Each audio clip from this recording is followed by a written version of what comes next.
How's it going, traders? Hopefully you guys enjoy this weekly Forex forecast, and make sure to subscribe if you're new to the channel. Alright, we are going to start off with the US dollar Cot Report. I use this Cot Report to help me identify what the institutions and the banks are doing. And this week they got rid of 123 long contracts and they got rid of 27 short contracts. Not too much movement this week. But if you do want that Cot Report spreadsheet for lifetime access, check out the Patreon membership down in the description down below.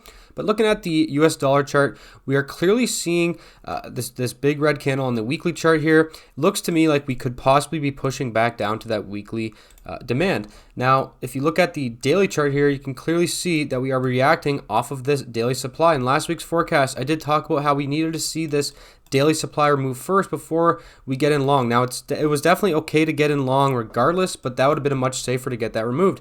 And good thing, because we clearly reacted off of it here, and we reacted off of it again a second time on Friday. So the US dollar is overall looking very strong on the higher time frames, but clearly on the daily chart we are struggling. And even on the 1 hour chart and the 4 hour chart, it's more clear that we are just kind of basing out. And we are kind of facing indecision right now. Now, if the dollar continues to fall, where are we headed? Well, like I said, on the weekly chart, we are probably headed to about 110 down to that weekly demand, where we could easily see a reaction from that weekly demand like that. So as far as trading the US dollar goes this week, it's all going to have to rely on the 4 hour and the 1 hour chart. And it looks like to me, day trading is going to be the best opportunity this week based on what I'm seeing on all the time frames. So stay tuned for the rest of the Forex pairs analysis. All right, onto the Euro USD forecast. The past week, the banks added 6,567 long positions and they got rid of 4,084 short positions. Now, remember on the weekly chart, we have a downtrend, and on the daily chart, the overall trend is down, although we are seeing some indecision on the 4 hour and the 1 hour chart, kind of just opposite of the US dollar. So as far as the 4 hour chart goes, if you see here, I had this 4 hour supply a long time ago, basically October 5th. I drew out that supply zone, and as you can see, we had a very nice reaction off of that supply zone. So if you took a trade off of that 4 hour supply zone, congratulations to you, and let me know in the comments down below. Now, as far as trading goes now, we are contacting this 4 hour supply again, so I don't really recommend trading this 4 hour supply anymore, because I do suspect we could see higher prices in the euro this upcoming week. It's all going to depend on what this 4 hour chart does. If this 4 hour supply gets removed, we will basically have a 4 hour uptrend, and at that point I think day trading long on a 15-minute, 5-minute is okay, although it is kind of risky based on the overall weekly and the daily downtrend that we have. So it's a little bit risky, and it's kind of confusing what to do on the euro right now. And remember, if you do want my supply zones like this, or if we get a new supply zone right here that we could trade short, check out the tier 1 bronze YouTube Patreon membership. You can get my daily chart analysis on a daily basis for only $5 CAD per month on many pairs. So definitely check that out. We'll be happy to see you guys join the team and start using my zones for your trading. So as far as the euro goes, I would be watching this trading range right now, and if we break up to the upside, I think day trading on like a 1 minute to the long side is fine, and if we break down to this side, then we could clearly start to short the euro.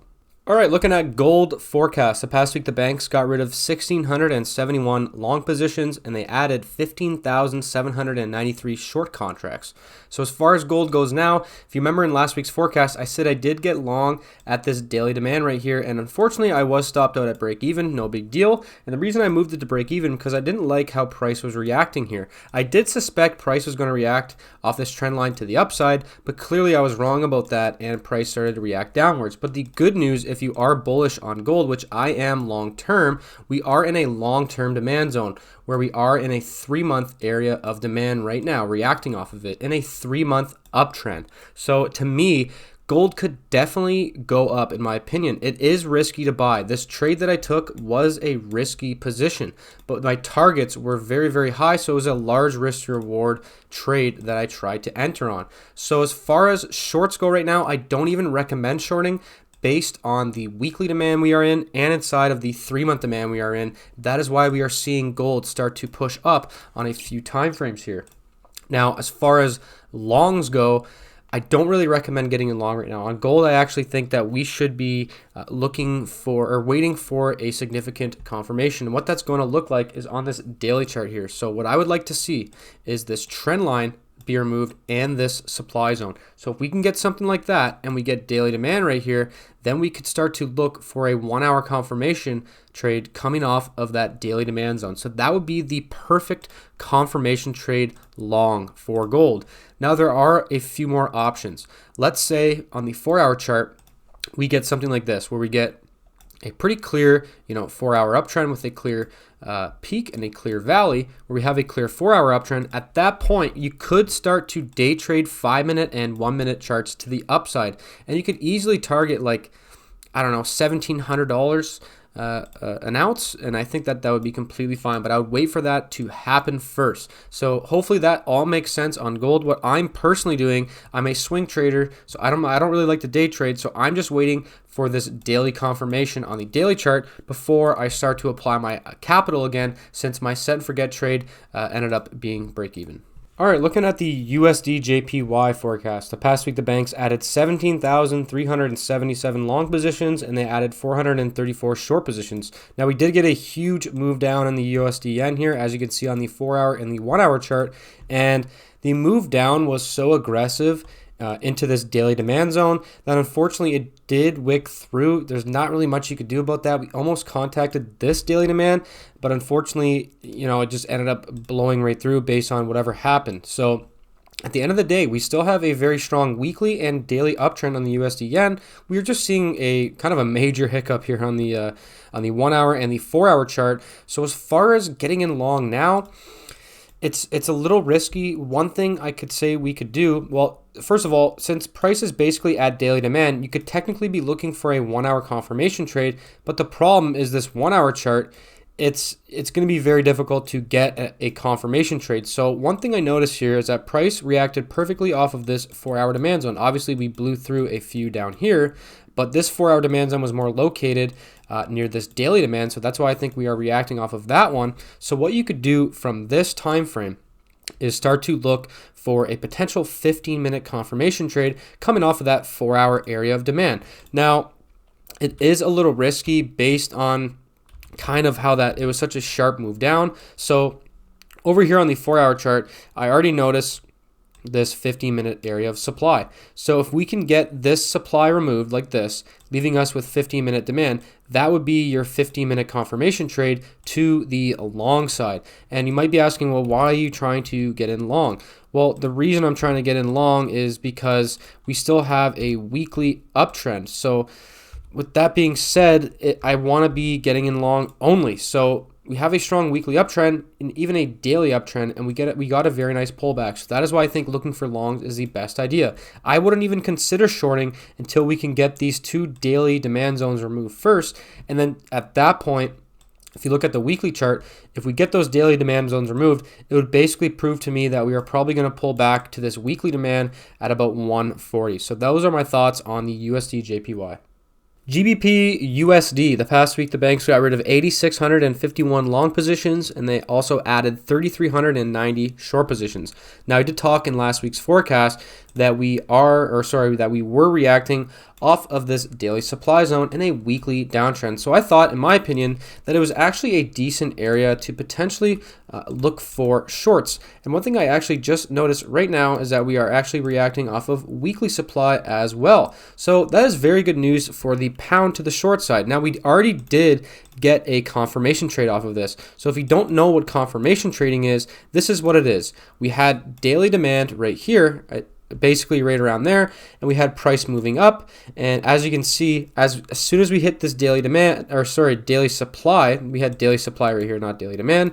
As soon as we hit this daily supply, we had a 1 hour supply zone confirmation by removing this upward trend line. And as price pulled back, that would have been the trade where your stop loss is above, your entries here, and your take profit is somewhere down here or at the nearest demand zone. So that is what confirmation trading is. That is one way to trade confirmation. If you want to learn more ways to trade confirmation, I have the silver membership on YouTube and Patreon. Links in the description down below, where I have many things in this membership, including private live stream forecasts every Sunday, custom chart analysis, my daily chart analysis, high probability trading solver, confirmation trading, video lessons, and much more. So definitely check that out if you want to learn more about that. Links in the description down below. So we did get that trade off of this 1 hour demand, and we even got a second reaction 1 hour supply, and we even did get a second reaction off of that supply zone as well. So how would we trade this now, considering we still are in weekly and daily supply and a weekly downtrend?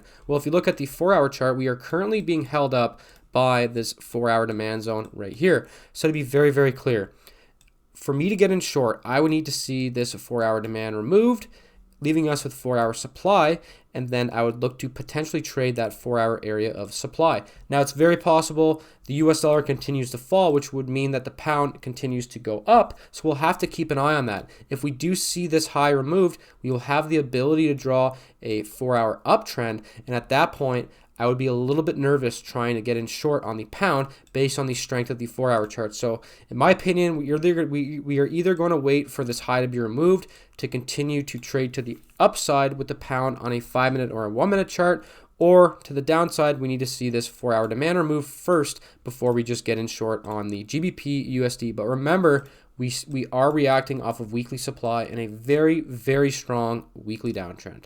All right, looking at USDCAD, the Canadian dollar, the country that I am from, in case you guys did not know. So the past week, the banks got rid of 2,191 long contracts, and they added 2,908 short contracts.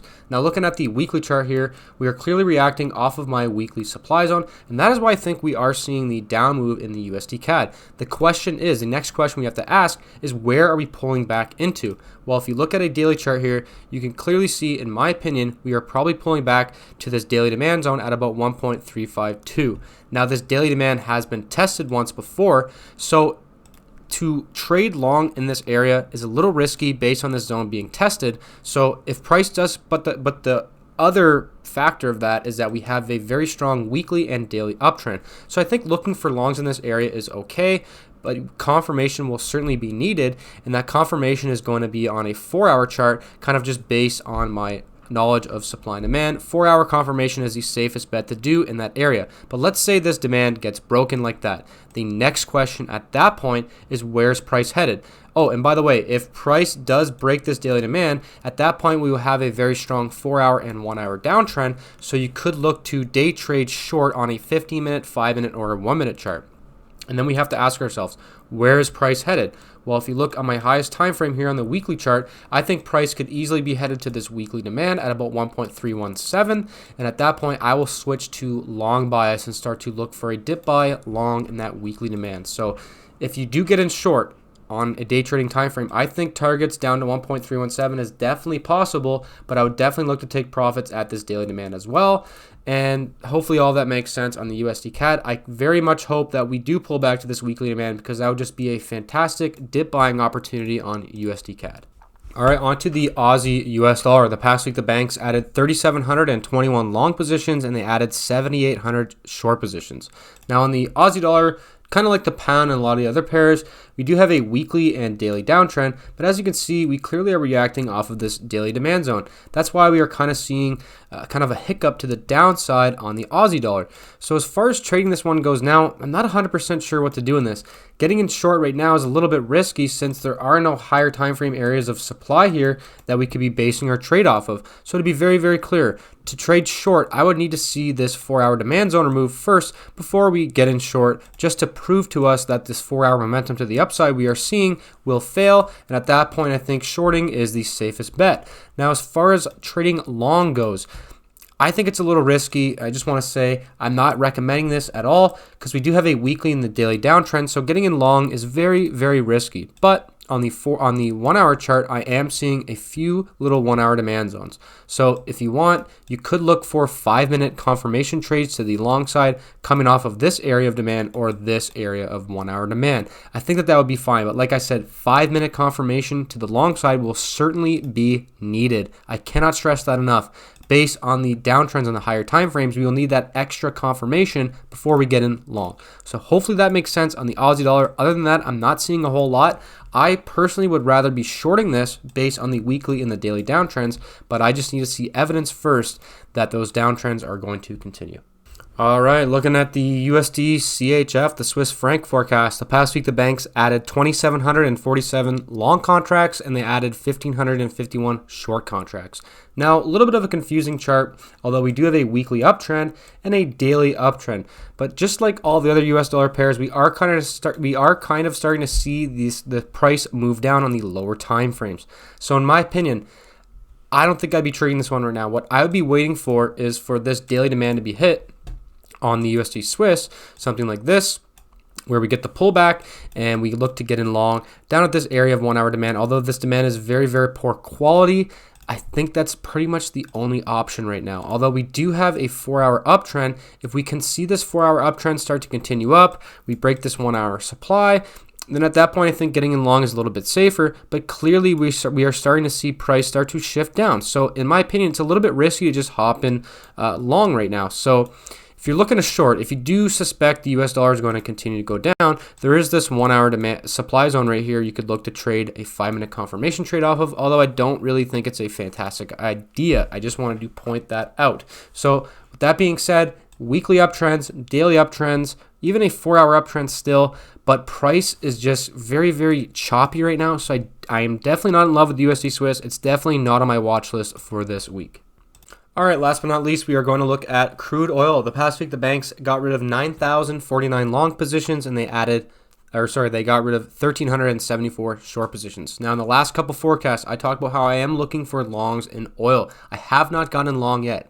I just want to be completely transparent with you guys, but we are inside of 3-month demand. That is why I'm looking for longs. And we actually did get confirmation on the daily chart. So let's go to a daily chart and take a look. So we were reacting off of 3-month demand. We removed 2 daily supply zones, leaving us with this daily demand, but I didn't like how price moved so far up and then pulled back to this daily demand. This could have worked as a dip buying opportunity. I did have this zone on my chart in last week's forecast as well, and I'm pretty sure I talked about it. I'm not 100% sure. You'll have to go back and watch that. But we are reacting off of daily demand right now on oil. So it's a little bit of a tricky situation. I would like to see extra confirmation to the long side, and we did kind of get that here at this 1 hour demand zone, but price just kind of blew right through. So what I'm waiting for on oil before starting to look for trading opportunities is I'm going to be on this 4 hour chart and I'm going to be waiting for this 4 hour demand supply to be removed. Why this supply? Well, to me, we had very strong momentum and this supply is what broke that momentum. And not only that, we also had a very strong reaction from the supply zone. So in my opinion, there are large players selling here. So if we can remove that selling, I would prefer for that to take place. And if we're left with a 4 hour demand zone, that is where I'll be looking to potentially look for longs on oil. As far as shorts go, I do not recommend it. I would not even consider getting in short until we can see this daily demand removed first.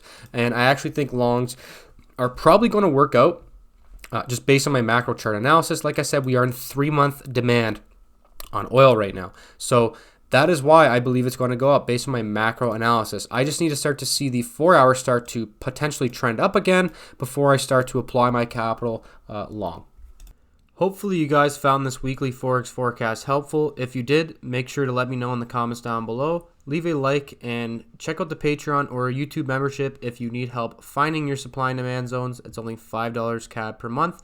Hope to see you guys there and hope to see you in the next video.